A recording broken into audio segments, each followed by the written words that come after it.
This is brand Hindustan. This is brand Modi. प्रधानमंत्री के विमान के इंडोनेशियाई हवाई क्षेत्र में प्रवेश करते ही वहां की वायुसेना के लड़ाकू विमानों ने एस्कॉर्ट किया। वो टेस्टिमनी है भारत की सफारतकारी की कामयाबी की। आप जान के हैरान होंगे और उतनी ही हैरानी होगी जितनी मुझे हो रही है। इंडोनेशिया के राष्ट्रपति प्रबावो सुबियांतो ने स्वयं एयरपोर्ट पहुंचकर प्रधानमंत्री मोदी का स्वागत किया। जो जितना ज्यादा मोदी जी के करीब आने की कोशिश करेगा, कुछ गले मिल रहे हैं, कुछ हाथ मिला रहे हैं, हर इंसान एक दूसरे से बढ़ के आगे जा रहा है कि मोदी जी की नजर में मैं आ जाऊं, मैं आ जाऊं। मैं समझता हूं कि भारत ने अपने कार्ड सही खेले हैं इन द सेंस कि भारत के ताल्लुकात जो मुस्लिम दुनिया से हैं वो बड़े ज़बरदस्त हैं।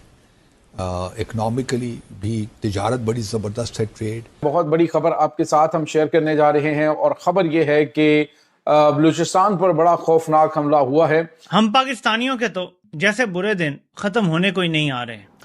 कोयटा के नवाही इलाके हन्ना ओड़क में, जो कि एक तफरीही मकाम भी है, यहाँ पर सूरत हाल इंतहाई तशवीशनाक बन चुकी है। नरेंद्र मोदी साहब जो हैं वो उनके डिफेंस के हवाले से वो जो वहां पे पहुंचे हुए हैं डील्स करने एंड ऑल दैट, इंडोनेशिया में ब्रह्मोस मिसाइल। अब देखिए वहां इंडोनेशिया और चाइना का कोई सरहद नहीं है, फिर भी टेरिटोरियल डिस्प्यूट है।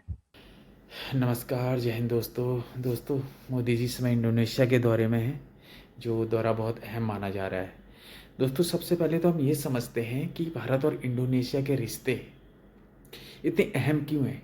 दोनों देश हिंद महासागर के सबसे बड़े लोकतंत्र और समुद्री व्यापार के लिए महत्वपूर्ण मार्ग के करीब स्थित हैं।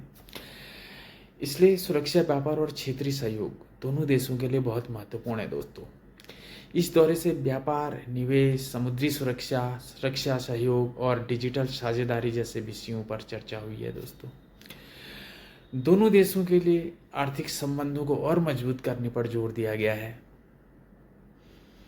आइए देखते हैं पाक मीडिया का इस पर क्या रिएक्शन है। फिर मिलते हैं आपसे वीडियो के अंत में। 21st सेंचुरी की जियोपॉलिटिक्स में जंग सिर्फ जमीन पर नहीं की जाती है या फिर लड़ी जाती है, कह सकते हैं समुद्र पर भी लड़ी जाती है। और जो देश इंडो पैसिफिक को समझ गया वो कह सकते हैं कि 21st सेंचुरी की इकोनॉमी और सिक्योरिटी दोनों को शेप करेगा। इसीलिए प्रधानमंत्री मोदी की अगर हम बात करते हैं तो सेशल्स भी गए। बाकी जो इंडो पैसिफिक में जिस तरह से हम ओवरऑल प्रधानमंत्री मोदी की डिप्लोमेटिक आउटरीच को देखें, अभी इंडोनेशिया विजिट भी है, और साथ ही ये जो भारत की इंडो पैसिफिक स्ट्रेटजी है, हम ये कह सकते हैं कि एक बड़ा चैप्टर हम मान सकते हैं। इंडोनेशिया दुनिया का एक बड़ा हम कह सकते हैं कि एक देश है, मलाक्का स्ट्रेट के स्ट्रेटेजिक गेटवे पर भी बैठा हुआ है। तो कई ऐसे स्ट्रेटेजिक पॉइंट है और ये भी दिखाता है कि भारत की जो इंडो पैसिफिक की स्ट्रेटेजी है वो कितनी क्रूशियल है। इसको थोड़ा सा समझेंगे और जिस तरह से डिप्लोमेटिक पुश इंडो पैसिफिक पर स्पेशली भी भारत का नजर आ रहा है, इसको थोड़ा सा डिटेल में समझेंगे। जैसे हॉर्मोज बन गई है, ये स्ट्रेट ऑफ मलाक्का के भी हम एक चोक पॉइंट बना सकते हैं, ये कैपेसिटी है, इसीलिए ये क्रूशियल बन जाती है। फिर रही, अब देखिए वहां इंडोनेशिया और चाइना का कोई सरहद नहीं है, फिर भी टेरिटोरियल डिस्प्यूट है। इनके पानियों में, इनके समुद्र का भी क्लेम करता है चाइना। 2-3 बार ऑलरेडी चाइनीज पीएलए का जो प्लान, जो पीएलए एयरफोर्स है, वो इधर घुसपैठी किया है। इंडोनेशियन एयर स्पेस में वो लोग आए थे, तो ये लोग स्क्रैम्बल करके इनको जेट्स वहां भेजना पड़ा।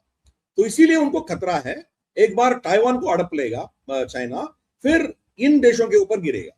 एक फिलीपाइंस के ऊपर दबाव ऑलरेडी है, उनके जो शॉल्स हैं, जो छोटे छोटे आइलैंड्स हैं, उनको कब्जा कर दिया। इक्का दुक्का जो बचा हुआ है उसके ऊपर भी दबाव डाल रहा है। फिर नेक्स्ट इंडोनेशिया के ऊपर वो दबाव आएगा, ब्रुनाई के ऊपर आएगा, फिर वियतनाम का भी अभी चल रहा है। वियतनाम का ऑफशोर जो है, उनके एक्सक्लूसिव इकोनॉमिक जोन में भी गैस और पेट्रोलिंग के लिए ड्रिलिंग करने कोई जाएगा तो उनके ऊपर भी गुंडागर्दी कर रहा है चाइना।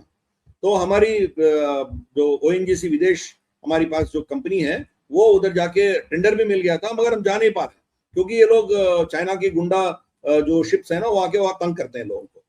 तो फिर इंडोनेशिया के बारी भी आएगी, तो इसीलिए इंडोनेशिया हमारे साथ जाना चाहती है।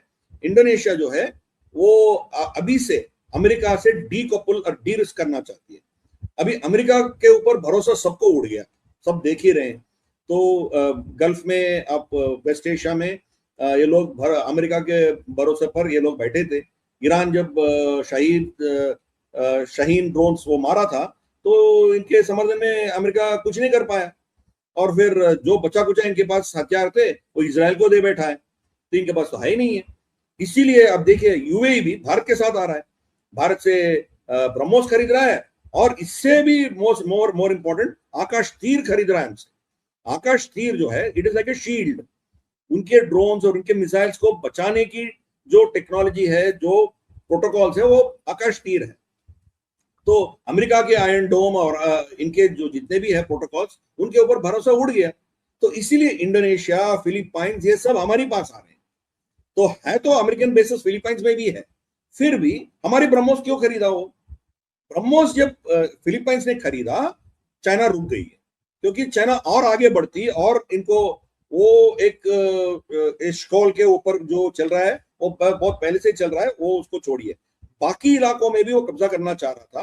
अभी ब्रह्मोस के डर के चलते हुए चाइना आगे नहीं बढ़ पा रही है, क्योंकि फिलीपाइंस के पास ब्रह्मोस है। वियतनाम भी खरीद रहा है, अभी वियतनाम भी खरीदेगा, इंडोनेशिया भी खरीदेगा।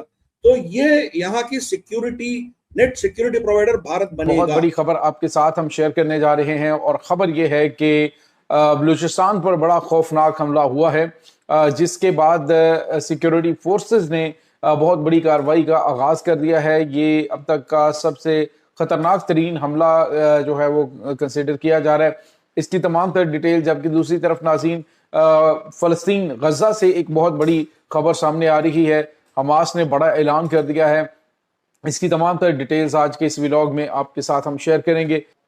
नाज़रीन, इस वक्त आपको पता है कि पाकिस्तान के ऊपर दहशतगर्दों की जानिब से बड़े पैमाने पे हमले किए जा रहे हैं, और इस वक्त जो सबसे ख़तरनाक चीज़ है वो ये है कि दहशतगर्द अब जो सेंसिटिव एरियाज़ हैं वहाँ पर पहुँचने में कामयाबी हासिल करना शुरू हो गया। और नाज़रीन, इसमें कोई शक नहीं कि इसमें मुकामी सहूलतकार जो हैं उनकी मौजूदगी ही सबसे बड़ी जो है वो उनकी कामयाबी होती है, और वो जो मुकामी सहूलतकार हैं वही उनको इसमें सपोर्ट कर रहे होते हैं। खबर ये आ रही है नाज़रीन कि इस वक्त अफगानिस्तान से दहशतगर्दों की बड़ी तादाद पाकिस्तान में हालिया दिनों में खुफिया रास्तों से दाखिल हुई है, और उसके बाद दहशतगर्दाना कार्रवाइयाँ जो हैं वो तेज़ हो गई हैं। चागी के अंदर नाज़रीन अभी तक का ये सबसे बड़ा हमला देखा आपने दोस्तों आपको क्या लगता है, पीएम मोदी का यह दौरा भारत की विदेश नीति के लिए एक बहुत बड़ा कदम साबित हो सकता है? अपनी राय कमेंट में ज़रूर बताएं। Thank you.